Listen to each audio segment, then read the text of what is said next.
欢迎收看老挝新闻。今天是2025年8月18日星期一，佛历9月下初9，万象多云，25到32摄氏度。今天的主要内容有最新外汇报价、股市收盘行情、黄金市场报价、万象燃油价格以及老挝时事要闻。首先来关注外汇。根据老挝外贸银行最新公布的今日外汇价格，美元的银行买入价为21481基普，较上一个交易日下跌3基普，跌幅 0.01%。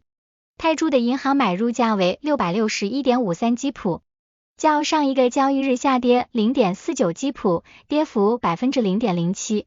人民币的银行买入价为2965基普，较上一个交易日下跌3基普，跌幅 0.1%。再来关注股市行情。根据老挝证券交易所最新收盘报告显示，上周五老交所综合指数收于 1507.06 点，较上一个交易日上涨 1.72 点，涨幅 0.11%。开盘 1505.34 点，最高 1507.86 点，最低 1504.55 点。成交量264800股，成交金额7269万基普。成交量最高的股票是中老证券，收盘价150基普，交易量244200股，其次是外贸银行和老挝电力。成交额最高的股票是中老证券，收盘价150基普，交易额3541万基普，其次是外贸银行和老挝电力。接着关注黄金价格。根据老挝 PV 黄金最新公布的价格，重量为1铢的黄金金条，每根售价是3619万基普，较上一次报价下跌10万基普，跌幅 0.28%。然后关注今天的万象油价。今天万象10个加油站执行8月13日老挝工贸部公布的燃油价格，柴油每升19090基普，普通汽油每升23400基普，95号汽油每升27940基普。接下来一起关注时事要闻。一、中老泰缅4国外长在云南举行会晤。8月15日，外交部长通沙万峰威汉率团在中国云南省出席了与中国、泰国、缅甸外交部长举行的邻国会晤。会议听取了关于缅甸总体局势的介绍，包括缅甸计划于今年底或明年初举行大选等。外长在会上重申，老挝致力于支持缅甸在缅甸主导和自主的基础上，以和平的方式解决其复杂的政治问题。此外，会议还讨论了加强合作以打击跨国犯罪。与会各方一致认为，这些跨国犯罪对本地区的和平稳定以及人民的生命财产安全构成了严重威胁，因此需要继续合作解决这些问题。二、万象举行媒体与出版业成立75周年健康步行活动。8月16日，为庆祝老挝媒体与出版业成立75周年，老挝中央宣传委员会在国会大厦前的广场上举行了健康步行活动。老挝中央宣传委员会副主任劳包冲纳埃塞以及国际组织代表和各界媒体人士出席了活动。本次健康步行活动旨在庆祝媒体与出版业在过去75年里所取得的成就。三、占巴塞警方销毁31箱非法走私香烟。8月14日，占巴塞省工贸厅对31箱非法走私香烟进行了销毁。这些被销毁的香烟是占巴塞警方于7月1日在蒙孔县纳方口岸的一辆蓝白色货车上查获的。经检查，这批香烟没有任何纳税文件。警方随即扣押了车辆和货物，并对货主进行了调查。随后案件移交给了工贸厅处理。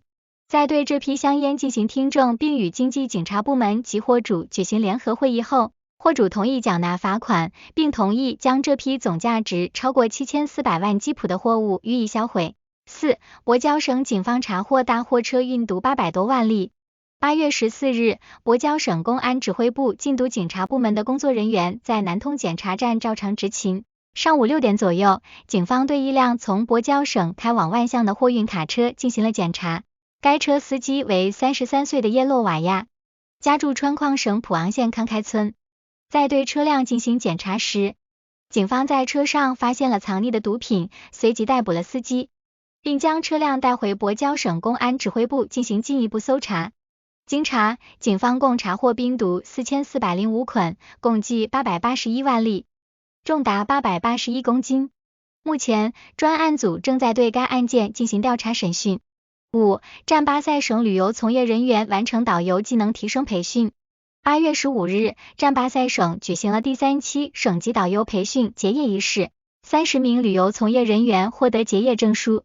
此次培训为期3周，旨在提升旅游行业专业人才的整体素质，以满足日益增长的旅游需求。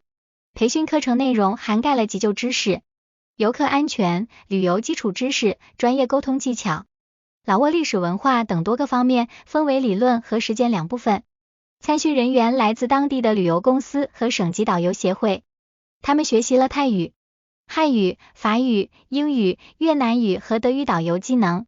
占巴塞省文化旅游厅厅长万纳塞沙塔贡在仪式上强调，希望导游们将所学知识运用到实际工作中，以吸引更多国内外游客，推动占巴塞省旅游业的繁荣发展。6. 沙湾拿吉省阿沙彭县举行红蟹放生自然仪式。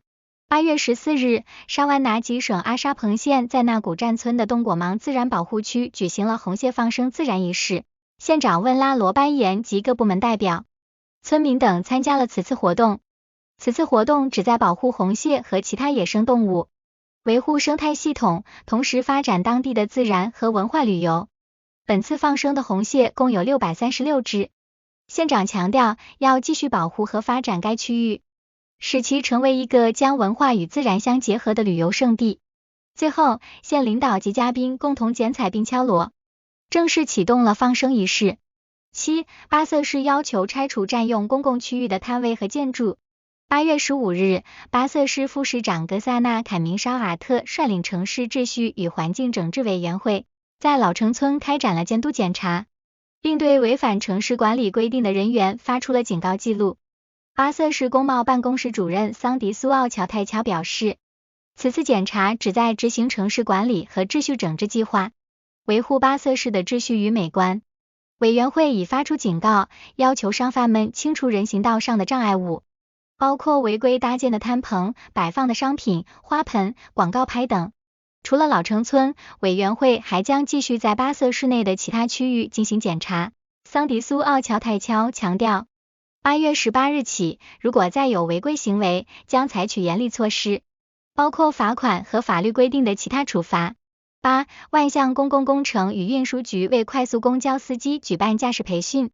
8月16日，万象公共工程与运输局在国家体育场为快速公交司机举办了驾驶培训，内容包括理论学习和实际驾驶。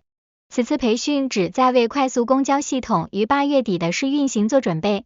9. 甘蒙生塔区县一辆越野车失控撞入寺庙。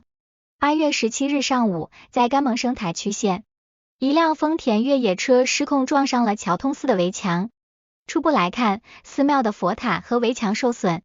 事故发生的原因和具体损失还在调查中。以上就是今天的老挝新闻，欢迎点赞、评论和订阅。我们明天见。